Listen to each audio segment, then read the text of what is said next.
Teapot, Tea Time Podcast with Delete. Learners today, leaders tomorrow.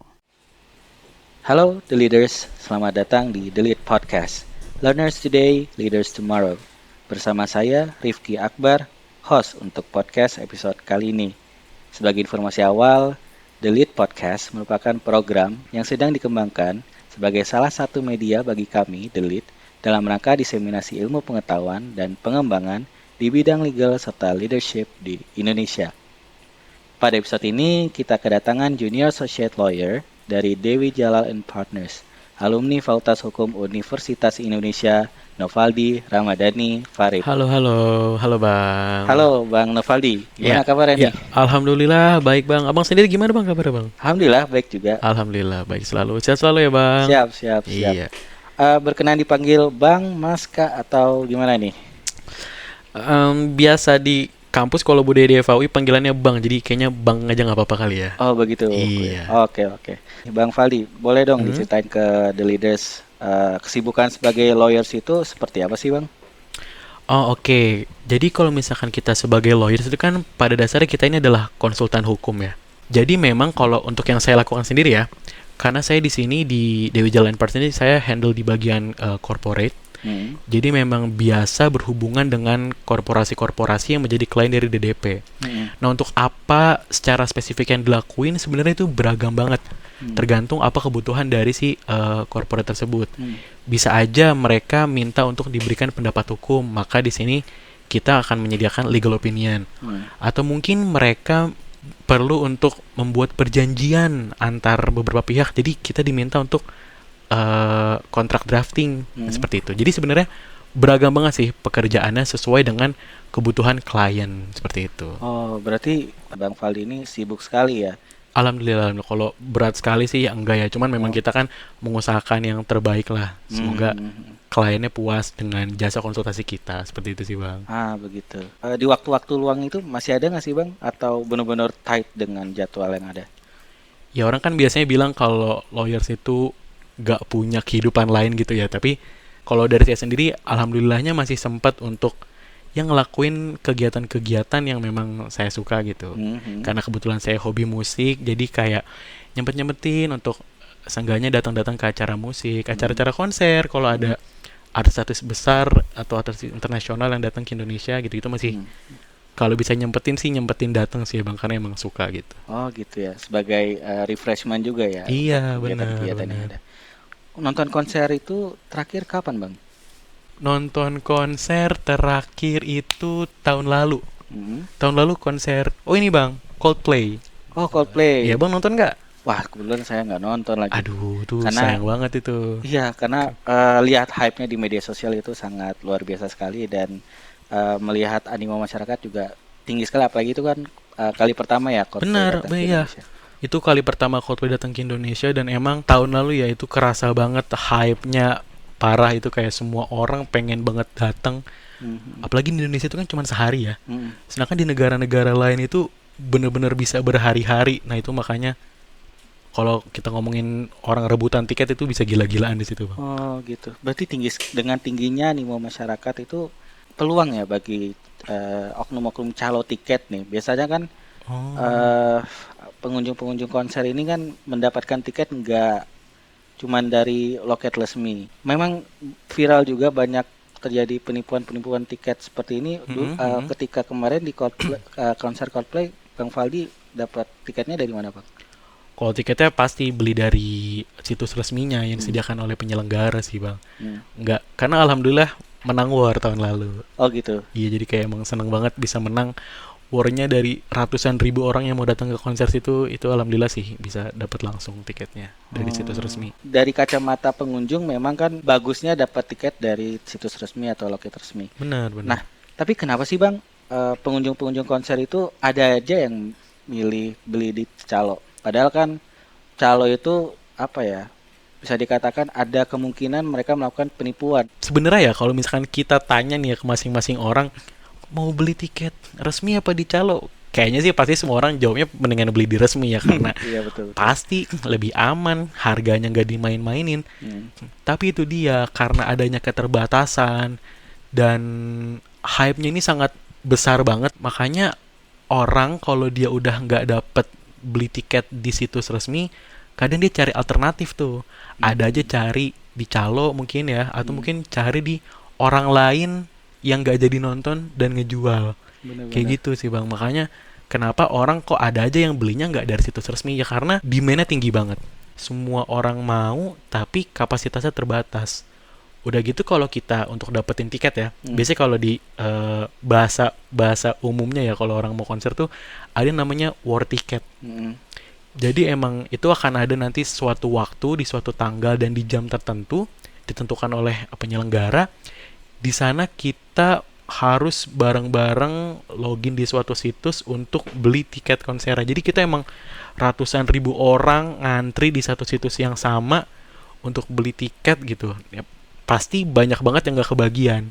Nah di situ biasanya orang kalau misalkan di situs resminya di hari war tiketnya udah nggak dapet, biasanya setelahnya dia langsung cari alternatif. Mana nih yang jual tiketnya, mana nih yang jual tiketnya, karena orangnya pengen banget nonton gitu sih bang. Baik, seperti apa sih pertanggungjawaban pidana untuk calo tiket ini bang? Pertanggungjawaban pidana ya, sebenarnya kalau kita ngomongin penipuan tiket konser ya, itu tuh kan ada banyak banget nih cara-caranya. Kayak gimana sih penipu ini, upaya-upaya apa aja yang bisa dilakukan untuk menipu. Itu ada berbagai jenis. Ada aja yang dia sengaja bikin tiket palsu. Jadi udah serah fisik, udah bayar, kita udah megang fisik tiket palsu, tapi ternyata pas tiket itu di scan di venue penyelenggara, pas di scan barcode-nya nggak bisa, ternyata karena itu tiketnya palsu, dipalsuin. Ada yang kayak gitu modusnya. Ada juga yang modusnya ya simply dia hilang aja. Jadi kita udah transfer, udah bayar, tapi orangnya hilang, jadi kita nggak dapet. Nah itu kan ketipu juga ya, kayak gitu. Nah dari dua hal ini sebenarnya dari yang saya lihat, kalau kita bicara pasal dalam KUHP, ini bisa termasuk setidaknya dalam pasal 378 KUHP dan juga di dalam pasal 263 ayat 1 KUHP. Di pasal 378 KUHP sendiri itu tuh adalah pasal yang mengatur mengenai penipuan. Yang mana di sini dijelaskan ya, kalau kita baca di KUHP-nya, di situ dia, ini saya bacain nggak apa-apa ya? Nggak apa-apa bang. Biar Di pasal penonton tadi? pasal 378 KUHP. Jadi biar penonton pendengar juga bisa The tahu leaders. nih. Ya, oh iya, the leaders. Yes. Ya, jadi biar the leadersnya juga bisa tahu. Jadi di sini diaturnya adalah seperti ini. Barang siapa dengan maksud untuk menguntungkan diri sendiri atau orang lain secara melawan hukum, tolong digarisbawahi ya, secara melawan hukum ya. Dengan memakai nama palsu atau martabat palsu, dengan tipu muslihat, ataupun dengan rangkaian kebohongan yang tujuannya untuk menggerakkan orang lain untuk menyerahkan barang sesuatu kepadanya, dalam hal ini uang ya, karena kan kita berjualan gitu kan, atau supaya memberi hutang maupun menghapuskan piutang, diancam karena penipuan dengan pidana penjara paling lama 4 tahun.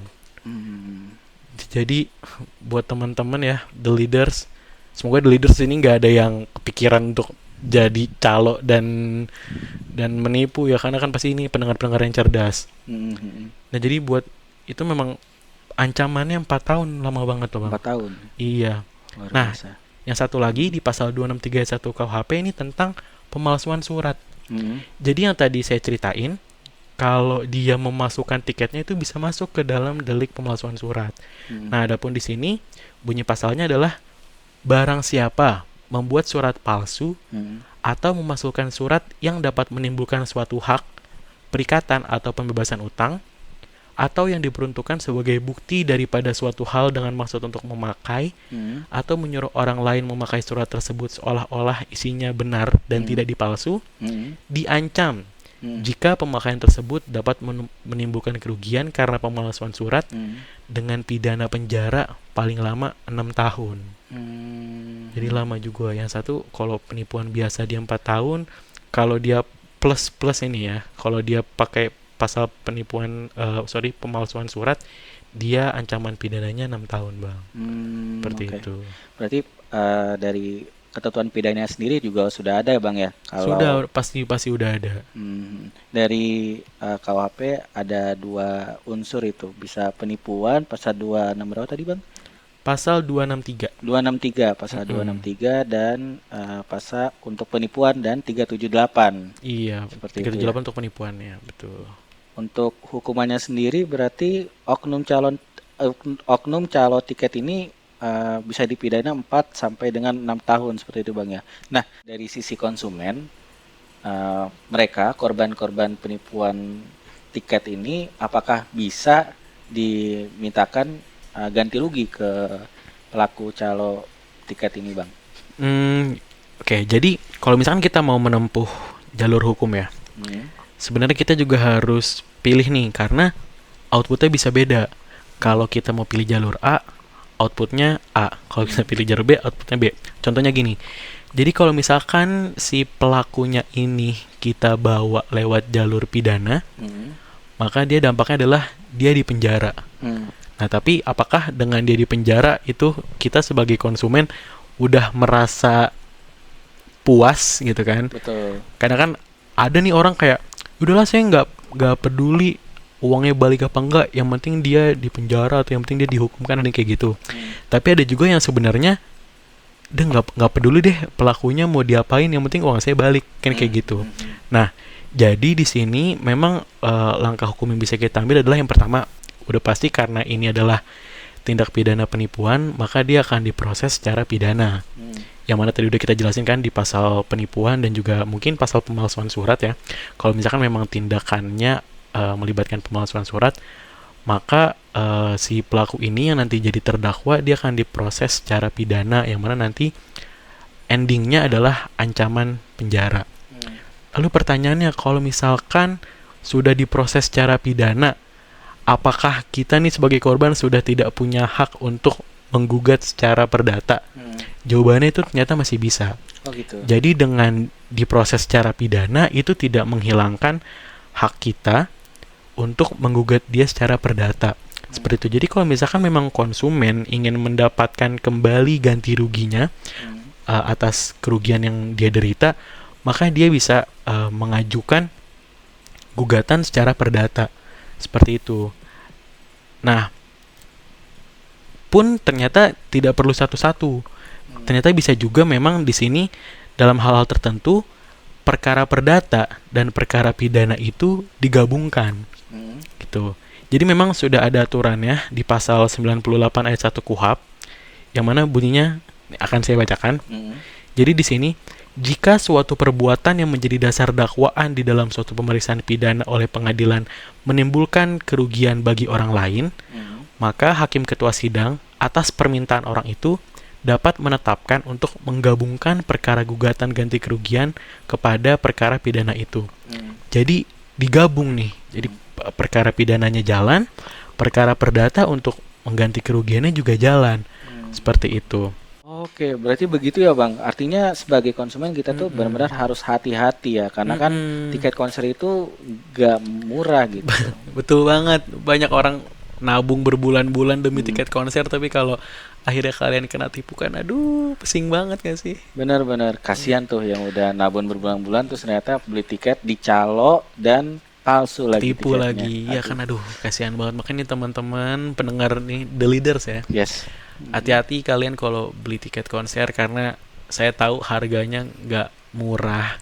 Pasti kalian juga udah nabung, jadi jangan sampai karena kalian terbutakan ya sama hype kalian sendiri, kalian jadi nggak hati-hati gitulah dalam nyari tiketnya itu. Hati-hatilah, sayang banget uangnya. Mahal kan tiket konser.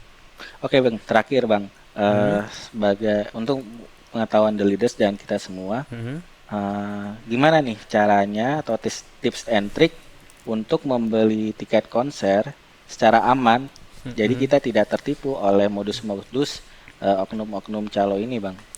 Oke, ini yang paling pasti ya. Yang pertama adalah buat teman-teman, kalau misalkan emang mau banget nonton konser, tolong yang paling pertama dipastiin adalah kalian beli di situs resmi penyelenggara acaranya. Misalkan kalian mau nonton festival Java Jazz, ya kalian belilah di website Java Jazz. Atau kalau misalkan memang kalian nggak beli di website Java Jazz, biasanya setiap penyelenggara konser festival itu dia bekerja sama dengan platform-platform penjualan tiket. Contoh kayak tiket.com, paket.com kayak gitu. Jadi kalau kalian nggak beli di website resminya, kalian belilah di platform penyelenggara tiket yang resmi memang bekerja sama dengan penyelenggara konser tersebut. Betul. Itu satu. Itu bisa dibilang kalau kalian udah dapet dari situ, itu udah aman banget lah. Secara harga aman, nggak naik. Secara keamanan udah pasti.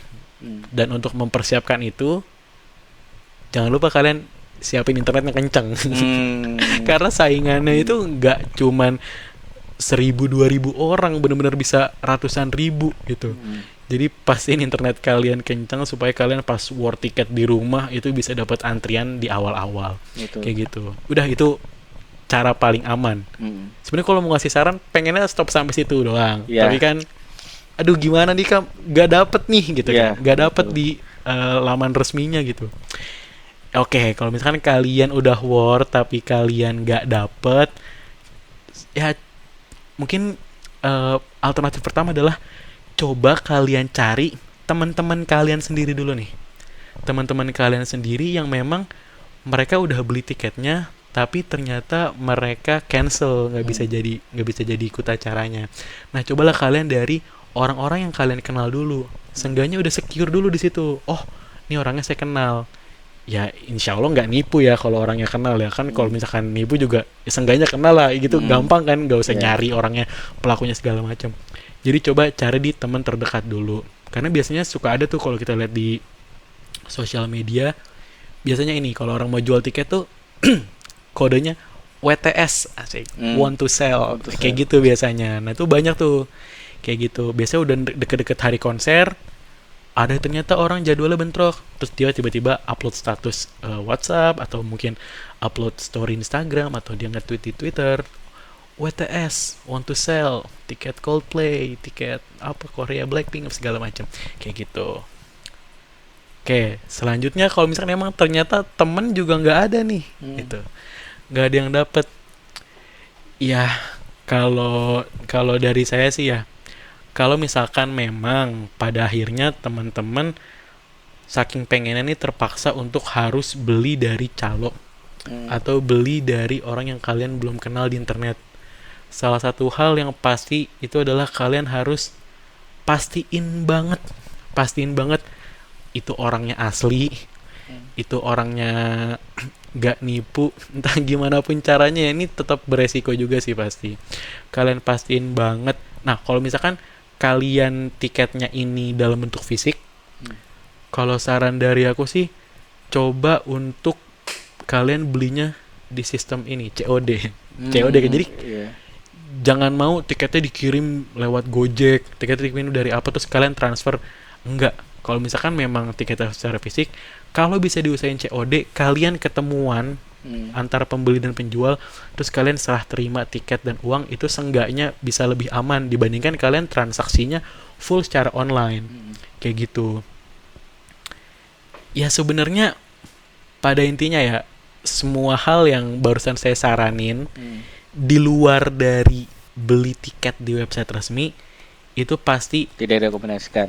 Ya betul, pasti tetap ada resikonya. Betul. Resikonya tuh tetap ada ya. Bahkan pun kalau tadi saya bilang teman sendiri, kita nggak bisa mastiin teman kita nipu apa enggak gitu kan. Iya. Jadi tetap ada resikonya gitu. Jadi kalau memang kalian mau bener-bener yang terbebas 100% aman gitu, ya kalian belilah di situs resmi. Kalau nggak dapet tapi kalian takut sama risikonya, ya udah, saran dari saya adalah berdoa supaya tahun depan artis penyanyi kesayangan kalian ini semoga datang lagi ke Indonesia. Nah kalian berjuang lagi tuh tahun depan. Jadi untuk yang tahun ini yang kalian mau beli, kalau belum dapet di situs resmi dan kalian takut ketipu, ya udah bersabar. Yes, ya gitu sih sebenarnya Bang, kalau tips-tips untuk cari tiketnya.